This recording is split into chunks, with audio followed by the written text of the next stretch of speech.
I still remember the way my stomach dropped the moment I stepped out of the office that evening. It had been an exhausting day, back-to-back meetings, a skipped lunch, and a headache clinging to the back of my skull like a stubborn shadow. All I wanted was to sink into the familiar driver's seat of my first car, roll down the window, and let the cool air wash the stress off my skin. But when I walked toward my usual parking spot, something felt off.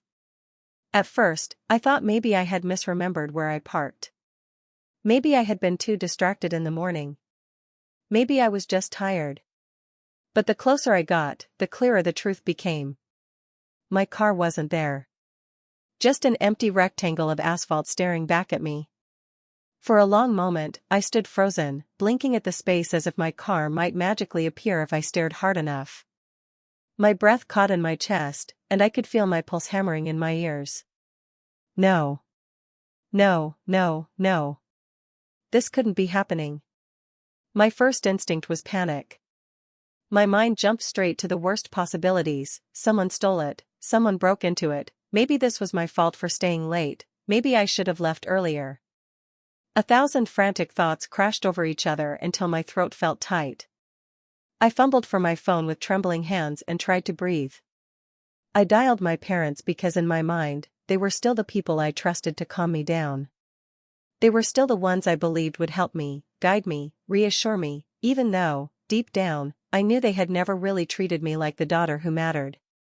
My mom answered on the second ring. "Mom," I gasped, "my car, it's gone. It's missing. Someone took it." Her response was not concern. Not fear. Not even mild interest. It was a sigh. A soft, almost irritated sigh. "Oh honey, relax," she said, her voice disturbingly casual. "Your car didn't get stolen." "What?" My heart stalled. "What do you mean it didn't get stolen?" "It's not here." Another sigh. This one heavier. "We gave it to your sister." For a moment, I forgot how to breathe. "You, what?" "She needed it more," Mom continued, as if she were explaining something obvious. "You live close to work. You're young. You can manage." My legs went numb. I leaned against a lamp post because the world tilted beneath me. "You gave my car away? Without telling me? Without asking?" "Oh, don't be dramatic," she said. "Your sister is going through so much. You know how stressed she's been." Of course I knew. Everyone knew. My sister, the golden child, the disaster wrapped in privilege, was always going through something. And somehow, it always became my responsibility. "But it's my car," I whispered, feeling something inside me crack. "You had no right." Mom clicked her tongue. "We bought it for you, didn't we?" "So technically." "No," I cut in, my voice shaking. "I'm the one who made every payment. I'm the one who kept it maintained. I'm the one who—" "She needs it more," Mom said again, this time firm, final, echoing every unfair decision they had made all my life. I could feel heat rising in my chest, anger, humiliation, heartbreak, all tangled into something sharp. I wanted to scream. Cry. Throw my phone onto the pavement. And then Mom added the words that pushed me past the breaking point. "She promised she'll be more careful this time. You know she's trying. Don't be selfish." Selfish. They called me selfish. When my sister had totaled 3 cars in 5 years, all paid for, replaced, forgiven. I pulled the phone away from my ear and stared at it like it was a stranger. My parents' voices had become background noise I couldn't stand to hear anymore. Somewhere between their excuses and dismissals, something in me went cold. I realized I had spent my entire life being the understanding one, the daughter who swallowed the unfairness, the quiet shadow expected to give while my sister received without consequence. Not anymore. I hung up. My hands were still trembling, but now for a different reason. For the first time in my life, I chose to stop accepting their betrayal.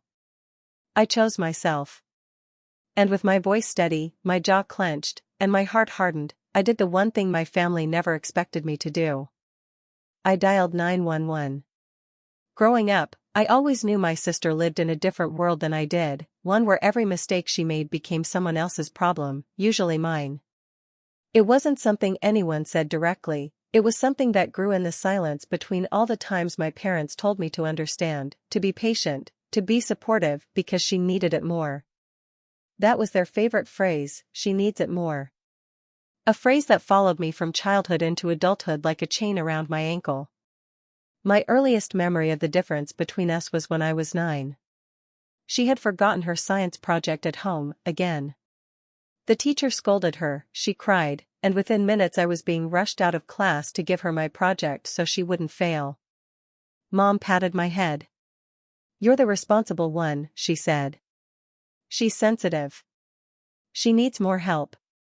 Back then, I thought being responsible meant being loved. I didn't understand that in our house, responsibility was just another word for sacrifice. Over the years, the gap between us became a canyon.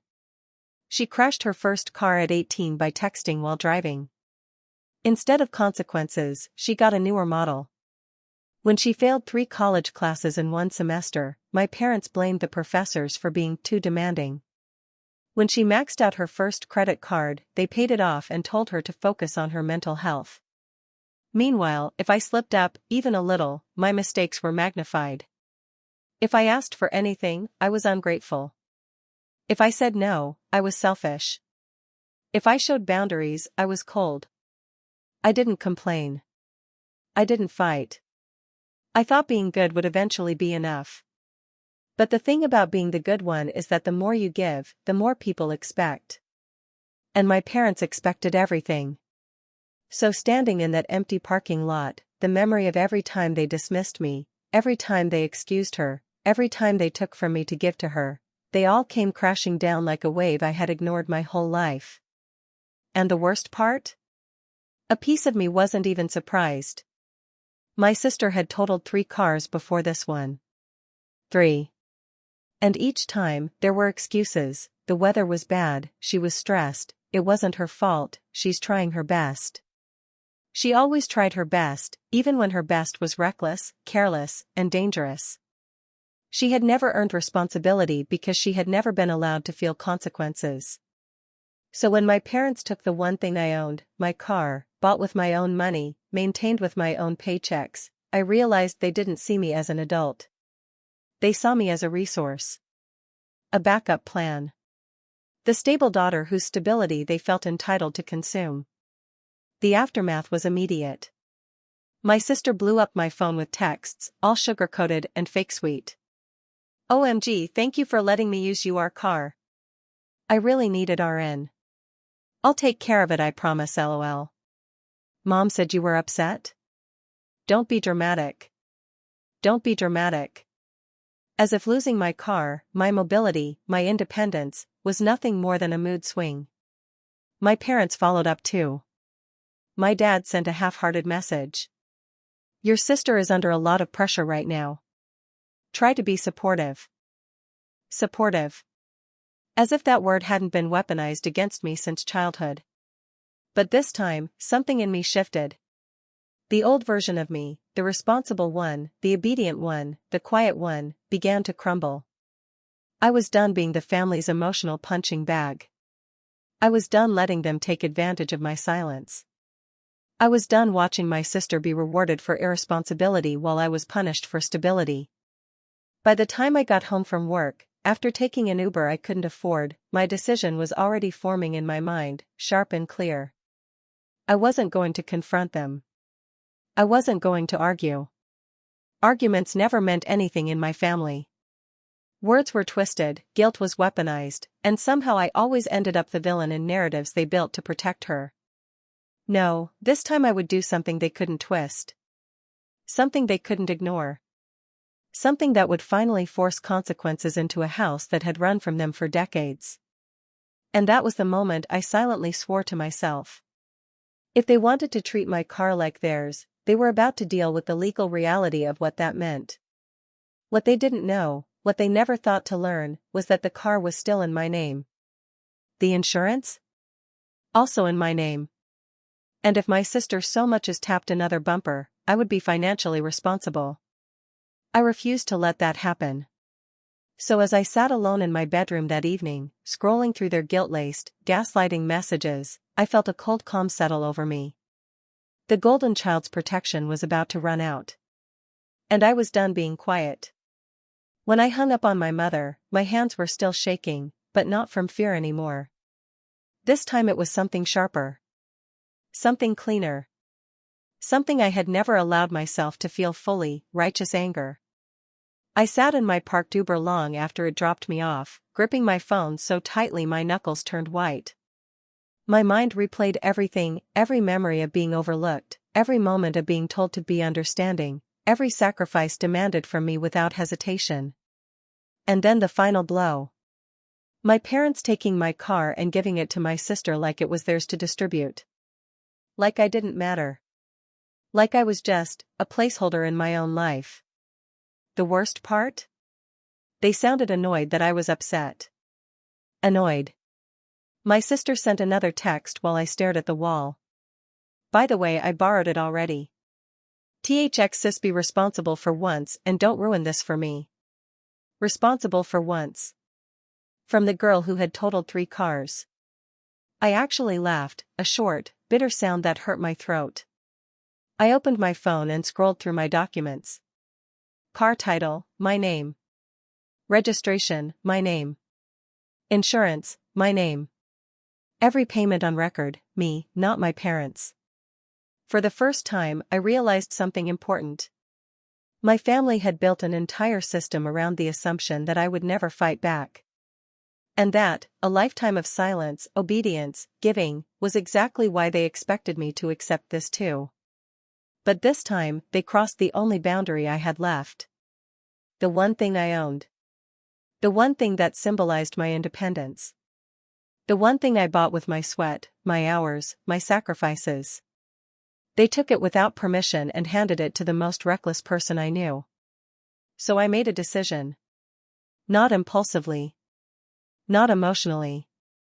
Calmly. Coldly. Logically.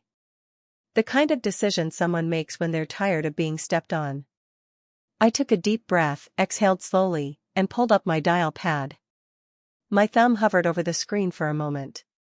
Not because I was unsure, no, I was more certain than ever, but because I knew life would not be the same after this. Then, with a steadiness I didn't recognize in myself, I pressed the numbers. 911. The call connected instantly. 911, what's your emergency? My heart thudded, but my voice was surprisingly even. Yes, I'd like to report a stolen vehicle. Okay, ma'am. Is this your car? Yes, I said. It's registered in my name. Someone took it without my permission. Do you know who has the vehicle? I swallowed. This was the moment that would change everything. Yes. My sister. My parents gave her my car while I was at work. I did not consent to it being taken. The dispatcher didn't even hesitate. All right, ma'am. That is legally considered unauthorized use of a motor vehicle. We'll make a report. Can you come to the station? Yes, I said. Right away. When I arrived, the officer at the station treated me more respectfully than my parents ever had. He read the documents, nodded slowly, and said something that hit me harder than I expected. You're the owner. They had no right to move the vehicle without your permission. You did the correct thing coming to us. The correct thing. Words I had never heard in my house. We filed everything, title copy, insurance, statement, timestamps. It was official. There was now a police report documented under my sister's name for unauthorized use of my car. An officer asked if I wanted the car retrieved immediately. Yes, I said without hesitation. Within the hour, they called her. My phone lit up with a storm of texts from my family. From Mom. What did you do? The police are here. Are you insane?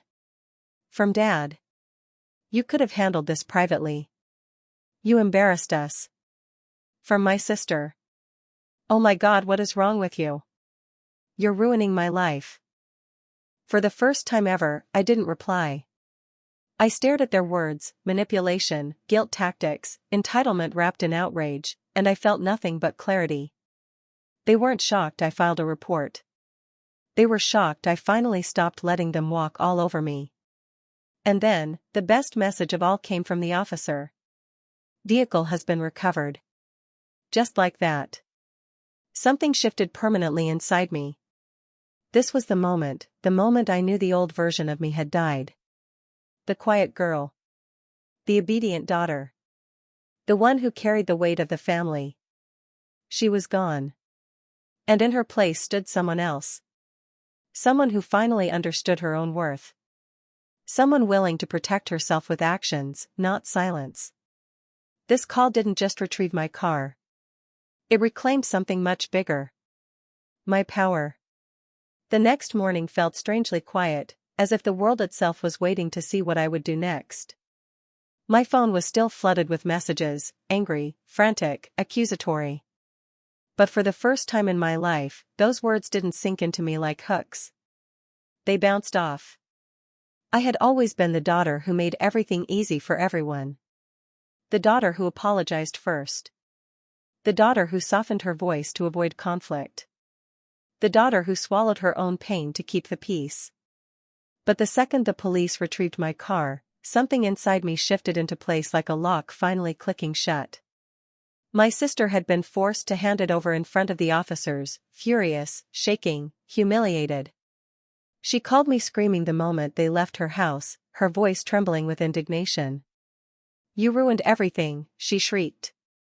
"I told them you said it was fine. I told them you knew."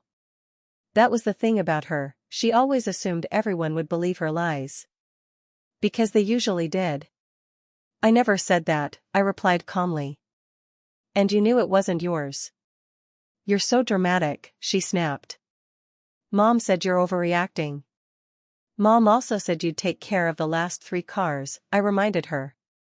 How did that go? Silence. A silence louder than any scream. After that, the consequences started piling up quickly. The officer informed me that because the car was in my name, my sister had technically committed a misdemeanor by taking it without permission. They didn't arrest her, but the report would remain on file permanently. My parents were livid. They called a family meeting that evening. I didn't go. Instead, I sent a message that made my hands steady with a confidence I had never felt before. "I am not attending. The car is mine. The decision is final. Do not contact me unless it's important." Predictably, their outrage exploded. Mom wrote, "You're tearing this family apart." Dad wrote, "Your sister is devastated." My sister wrote, "I hope you're happy. You made me look like a criminal." But I didn't reply. Not because I didn't care. But because, for once, I cared more about myself. The real sweet revenge wasn't damaging their reputation, or filing the report, or watching my sister break down when the consequences landed. No. The real revenge was finally breaking out of the role they forced me into. The role of the reliable one, the forgiving one, the easy one, the daughter who expected nothing and therefore received nothing. 2 days later, my sister's insurance issues surfaced. Because she'd been driving a car not registered to her, her policy didn't cover the damage she had already caused: scratches, a dent in the bumper, and a cracked mirror. All of it was now her financial responsibility. For once in her life, she had no one to save her. No parents rushing in. No excuses. No one to blame except herself. I would be lying if I said watching them scramble didn't feel satisfying. But the satisfaction wasn't fueled by cruelty. It was fueled by justice, by the weight of a lifetime finally tilting toward fairness. A week passed before my parents tried again. This time, my dad called with a quieter voice.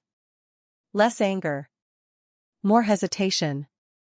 "We just want to talk," he said. "I know," I replied. "But I'm done being treated like I don't matter." There was a pause. A long one. Then he said something I never expected to hear. Maybe we haven't been fair. It wasn't an apology, but it was the closest he had ever come in my entire life. I'm taking space, I said simply. I need time. They didn't argue this time. Maybe because they saw what I was willing to do when pushed. Maybe because they finally realized I wasn't their silent daughter anymore. And that was when the real beginning started, not the revenge, not the police report, not reclaiming my car. The beginning was the quiet morning I drove myself to work again, my hands on the wheel of the car I earned, the car I fought for, the car they thought I'd just let go. I rolled down the window, let the wind hit my face, and for the first time in years, I felt free. Not just from them, but from the version of myself they created. My sweet revenge wasn't destroying them. It was rebuilding myself. Stronger. Smarter. Untouchable.